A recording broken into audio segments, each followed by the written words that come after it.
Die mögliche Freigabe an die Ukraine für Angriffe mit westlichen Waffen auf Ziele in Russland hält die Öffentlichkeit weiter gebannt. Vergangene Woche hat Großbritannien laut Medienberichten Kiew sein grünes Licht dafür gegeben. Die Argumentation war, dass die Ukraine diese selbstständig verwende. Nun berichtet die Presse aber, dass die Ukraine die britischen Storm Shadow Marschflugkörper gar nicht selbstständig einsetzen kann. Sie ist dafür auf Daten und womöglich auch auf Personal aus den NATO-Staaten angewiesen. Laut The Times können letztlich nur die USA die notwendige Unterstützung liefern. Wie schätzt du diese Berichte ein? Kann die Ukraine die westlichen Marschflugkörper autonom benutzen? Let me put it this way. On September 13th, the world almost ended. I don't know what you did this past weekend. Hopefully you went out and you had fun. You were going to die this weekend.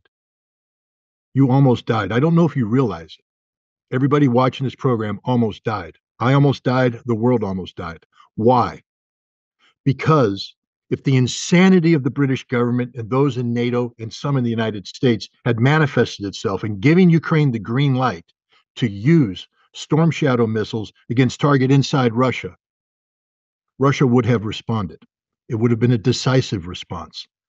Possibly not nuclear, but it would have eliminated Kiev as a modern functioning city, and it would have struck targets in the United Kingdom, in Europe, on the European continent, and in the United States. And then we would have probably responded doctrinally by using low-yield nuclear weapons in an effort to escalate, to de-escalate, to send a signal to Russia that you can't do this.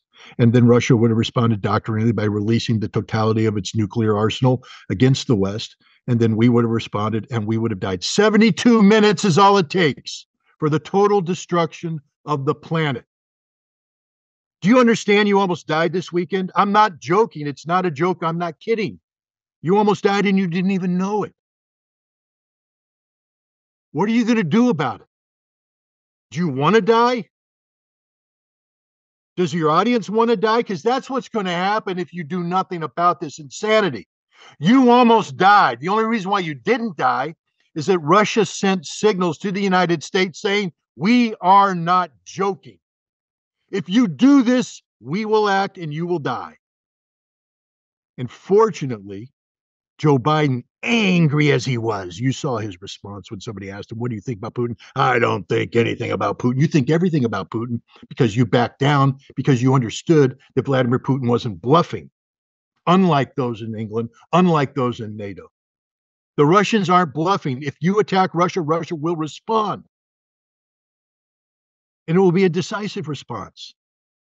One that will trigger an escalation that inevitably leads to a general nuclear conflict. 72 minutes and you're all dead. What are you going to do about it? Let's stop having stupid discussions like, can we empower Ukraine? You're letting Ukraine determine the fate of humanity. You're letting Zelensky determine the fate of humanity. Is this really what you want? To die for Stepan Bandera? Because that's what's happening here, ladies and gentlemen.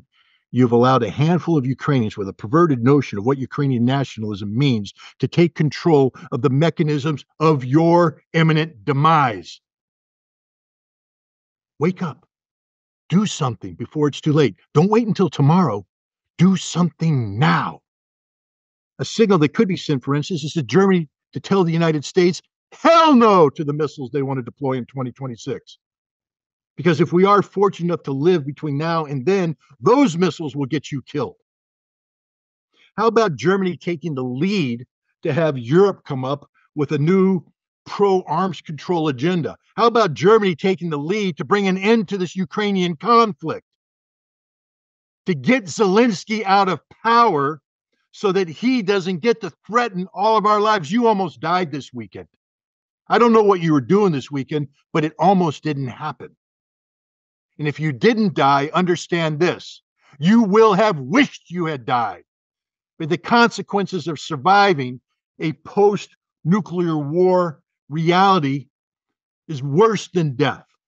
That's my message to the German people. That's my message to the people of Europe. That's my message to my fellow Americans. What are we going to do about this? Stop the stupid discussions about missiles, long-range strikes. Stop a nuclear war. It is the most existential issue of our time, and the time is right now. You almost died this weekend. What are you going to do about it? In unserem Interview vergangene Woche sprachen wir lange über die politische Lage Deutschlands und die folgenschwere Verstrickung Deutschlands mit der Ukraine. Das bekam Bundeskanzler Olaf Scholz am Montag auch vom kasachischen Präsidenten Kasim Tokajew zu hören bei seinem Besuch in Kasachstan. Tokajew betonte, Russland sei militärisch nicht zu besiegen. Fast wie um das zu unterstreichen, verkündete Wladimir Putin am gleichen Tag die Aufstockung des russischen Militärpersonals auf 2,4 Millionen Mann. Wie bewertest du die Aussage des kasachischen Präsidenten? Ist Russland tatsächlich militärisch nicht zu besiegen und was bedeutet das für Deutschland und die NATO? Russia cannot be defeated militarily. But the real question is, why do you want to defeat Russia militarily? I mean, does it matter? Do you care that Russia can or cannot be defeated militarily? The real question is, why would you even consider defeating Russia militarily? Russia doesn't pose a threat to you. Listen to what the reasoning was behind Vladimir Putin's decision to enlarge the Russian military. Because the threats against Russia have increased. The threats, that's you, Germany, and your stupidity. Your stupidity. You think NATO can defeat Russia. You've embraced an American policy that speaks of the strategic defeat of Russia using Ukraine as a proxy. How frickin' dumb can you be? You're the dumbest people on the planet after the rest of Europe and the United States. Sort of a toss-up. We're all stupid because we think we can defeat Russia. We can't. Now understand this. Russia can't defeat us. Even with this military that they have, it's not big enough to defeat NATO. The Russian military is designed to do two things: win the conflict in Ukraine and secure Russia's borders against external threats. That's it. It is not an offensive military machine. So again, the question I have to ask people is, stop talking about Russia saying or Russia creating the conditions that make sure that it can't be defeated. Why do you want to defeat Russia? Why is that an option on the table? It shouldn't be. And from Germany's perspective, you're the last country in the world that should ever articulate any notion of trying to defeat Russia. You don't have a right to defeat Russia. You don't have the right to be a part of an alliance whose goals and objectives are to defeat Russia. You lost that right in 1945. And you will never regain that right. 27 million dead Soviets assure the reality that you have no rights when it comes to talking about Russia, the military, and national defense. Russia's not going to attack you. Russia's no threat to you. Russia actually wanted to be a partner with you in peace. Russia sold you the cheapest damn energy you're ever going to get. And maybe you're even waking up to that fact. Olaf Scholz, 2 years too late, is starting to talk about a serious investigation because he's paying a political price for this. But Germany needs to be out of any discussion about defeating Russia. It doesn't matter that Russia is making itself incapable of being defeated by Germany. What matters is that Germany thinks it can be part of an alliance that needs to be capable of defeating Russia. No, it doesn't. Vergangene Woche passierten 2 deutsche Kriegsschiffe die Straße von Taiwan. Zum ersten Mal seit über 20 Jahren. Während Bundesverteidigungsminister Boris Pistorius betont, man habe lediglich die schnellste Route genommen und internationale Gewässer befahren, protestiert die Volksrepublik China mit Nachdruck. Peking spricht von einer enormen Steigerung des Gefahrenpotenzials und dass Deutschland die nationale Souveränität Chinas damit infrage stelle. Was bezweckt die Bundesregierung mit dieser Geste? Legt sie es tatsächlich auf eine Eskalation mit der Volksrepublik China an, dem nach wie vor wichtigsten deutschen Handelspartner? Und haben die beiden Kriegsschiffe überhaupt einen militärischen Nutzen? German Navy. I mean, come on, man. Really? You're going to hit me with the German Navy? Two pathetic little German frigates that sail between territory that everybody recognizes as China? It's not international waters. I mean, this is a fanciful definition that doesn't exist. Taiwan is China. The United States recognizes that. The United Nations recognizes that. It's China. They have a problem on how to integrate it. That's a political problem, but it's China. Does Germany have an embassy in Taiwan? Yes or no question. The answer is no. Why not? Because it's part of China. So when the Germans say we're sailing through the quickest way through international waters, they're lying. It's a deliberate provocation. Now, because Germany is totally irrelevant, sinking 2 German ships just wouldn't, it's just stupid. China let it happen.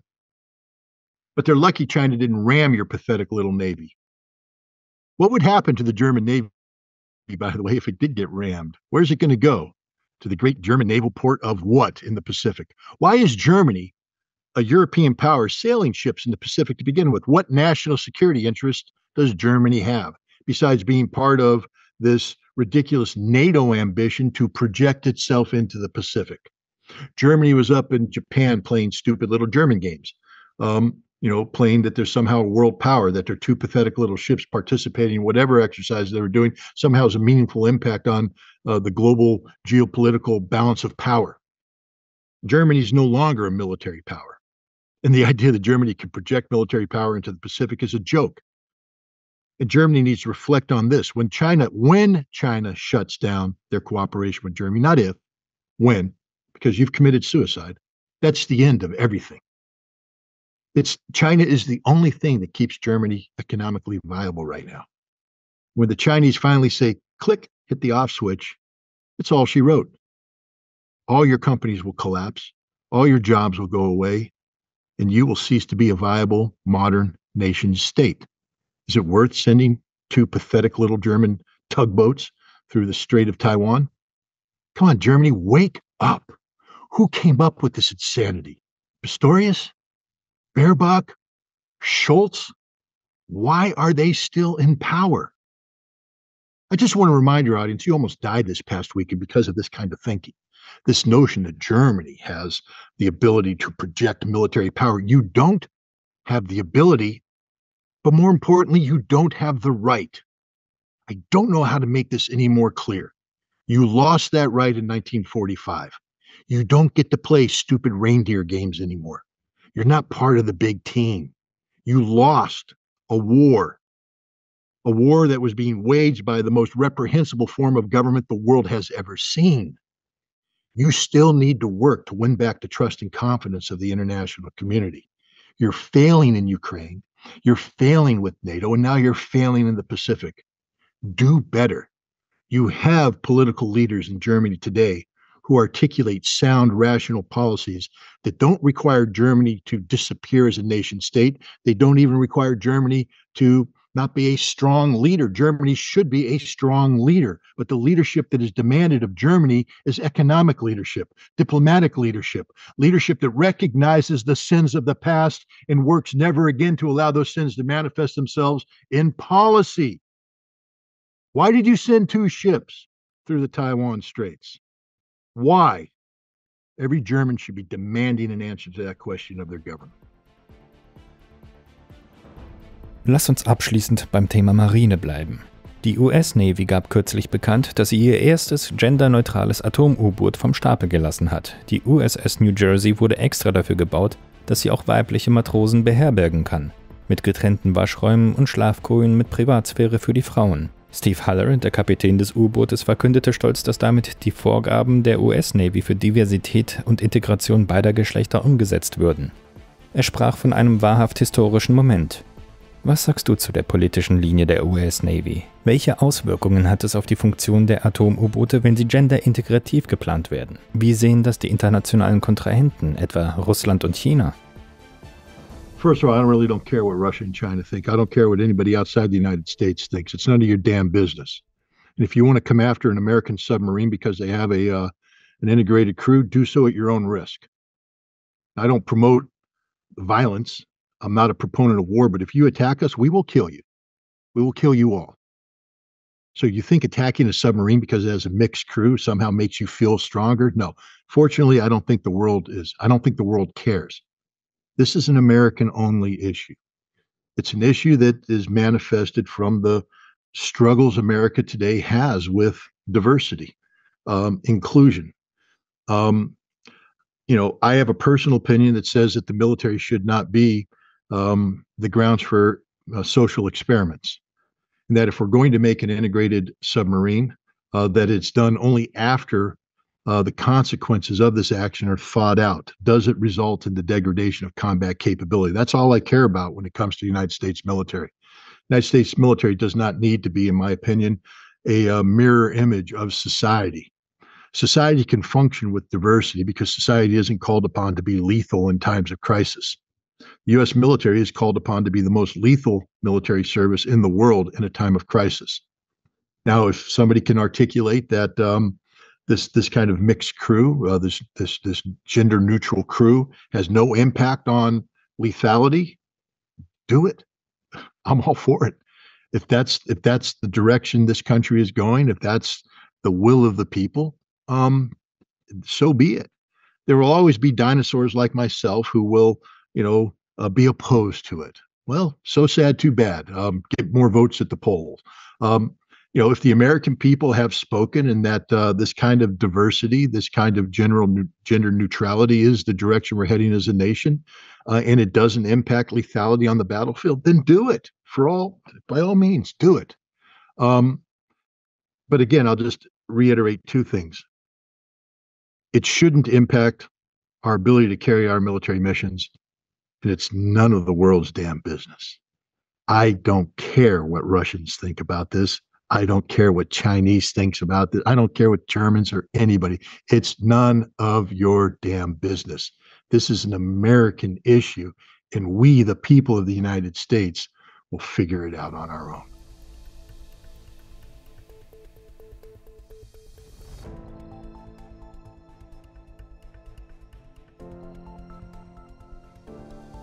Liebe Zuschauer, wenn euch unsere Beiträge gefallen, teilt sie unbedingt in den sozialen Medien. Abonniert unseren Kanal und drückt auf die Glocke, damit ihr keine Veröffentlichung von Gegenpol verpasst.